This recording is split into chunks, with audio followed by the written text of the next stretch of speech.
अस्सलाम वालेकुम, मैं हूँ डॉक्टर नबीला फैसल और मैं आज आपके लिए जो टॉपिक लेके आई हूँ वो बहुत ही एक कॉमन टॉपिक है। और अक्सर क्लिनिक पे आने वाली जो लेडीज़ हैं वो बहुत ये क्वेश्चन पूछती हैं कि मैम सिस्ट और फाइब्रॉइड में से कौन सा ज़्यादा ख़तरनाक है और हमें कैसे पता चलेगा कि हमें क्या है और हमें उसके लिए कौन सा रास्ता अपनाना चाहिए, यानी कि हमें सिम्टोमेटिक ट्रीटमेंट लेना चाहिए या फ़ौरन सर्जरी करवा लेनी चाहिए।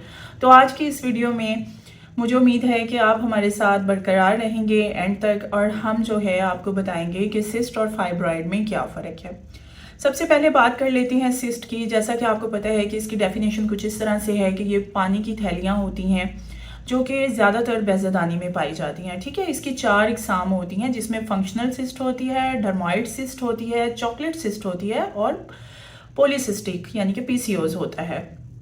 अब सबसे पहले फंक्शनल सिस्ट की बात करते हैं। ये अमूमन जो है आपकी ओवुलेशन डेज के आगे पीछे बन सकती हैं और ये जो है खुद ही बन जाती हैं और खुद ही ख़त्म हो जाती हैं। इसकी कोई सिम्टम्स नहीं होती और ये पेनलेस होती हैं और खुद ही ये जो है डिज़ोल्व हो जाती हैं। डर्मॉइड सिस्ट जो होती है ये भी एक ऐसी सिस्ट है कि जो एक ख़ास साइज़ तक जो है वो आपको पेनफुल नहीं महसूस होती, यानी कि आपको इसकी कोई पेन नहीं होती। लेकिन उसके बाद जब इसका साइज़ थोड़ा सा बढ़ना शुरू होता है तो आपको इसकी सिम्टम्स आना शुरू होती हैं। मैं आगे बताऊंगी भी कि सिम्टम्स किस तरह की आ सकती हैं।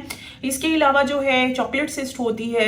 चॉकलेट सिस्ट होती है जो कि अगर साइज़ ज़्यादा बड़ा हो जाए या वो जो है अगर ओवरी के साथ उलझ जाए, जिसको ओवरियन टॉर्शन कहते हैं, तो उसमें जो है वो बहुत ज़्यादा ख़तरनाक हो जाती है और उसमें की बहुत शदीद किस्म की पेन होती है। नंबर 4 में आ जाती है जी पॉलीसिस्टिक ओवेरियन सिस्ट, जो यानी कि पॉलीसिस्टिक ओवरीज के अंदर बहुत छोटी छोटी पानी वाली थैलियां बन जाती हैं जिसमें अमूमन बहुत कम पेन होती है, लेकिन उसकी सिम्टोमेटिक कंडीशंस और हार्मोनल कंडीशंस जो हैं उसमें बहुत ज़्यादा चेंजेस आ जाते हैं।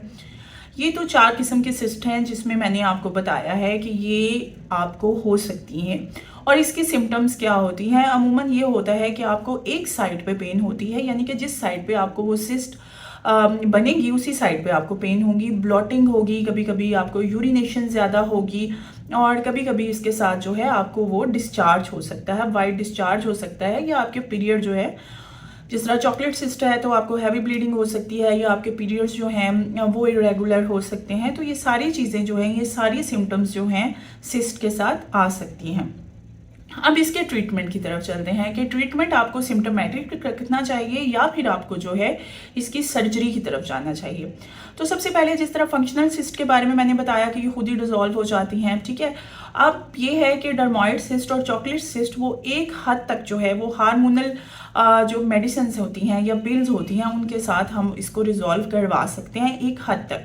लेकिन सर्जरी कब इंडिकेट होती है? जब आपकी सिस्ट का साइज जो है वो 7 सेंटीमीटर से ऊपर हो जाए, 7 सेंटीमीटर से ऊपर हो जाए या बहुत ज़्यादा पेन हो, या फिर जैसे कि मैंने आपको बताया कि ओवेरियन टॉर्शन हो जाए, तो हमें फ़ौरन जो है वो सर्जरी परफॉर्म करनी पड़ती है। इसी तरह पीसीओज में जो है आपको ट्रीटमेंट के साथ साथ अपनी लाइफ में मॉडरेटिंग चेंजेस करने पड़ते हैं और साथ ही आपको कुछ सप्लीमेंट्स लेने पड़ते हैं जिससे आपकी जो पीसीओस है, आपका पीसीओस जो है वो रिजॉल्व हो जाता है।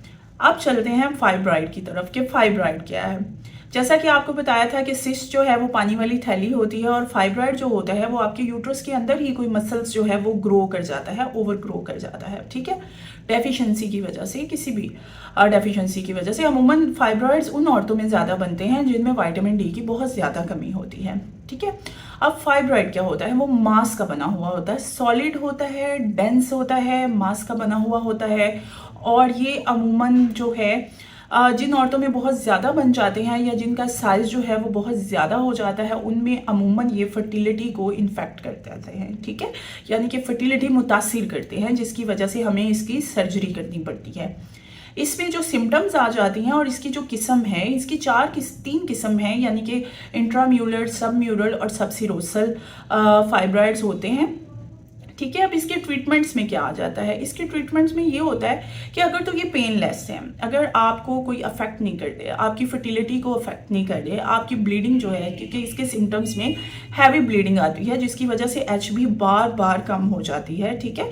अगर आपको ये किसी भी तरह से जो है आपके लाइफस्टाइल को जो है वो मुतासिर नहीं कर रहे, आपको पेन नहीं कर रहे, तो ये साइलेंट भी रह सकते हैं और इसकी सर्जरी करवाने की ज़रूरत नहीं पड़ती। लेकिन अगर इनका साइज़ ज़्यादा हो गया है या ये किसी ऐसी जगह पर है जिसकी वजह से आपके जो अदर ऑर्गन्स हैं वो सप्रेस हो रहे हैं, तो फिर हमें इसकी सर्जरी करनी पड़ती है।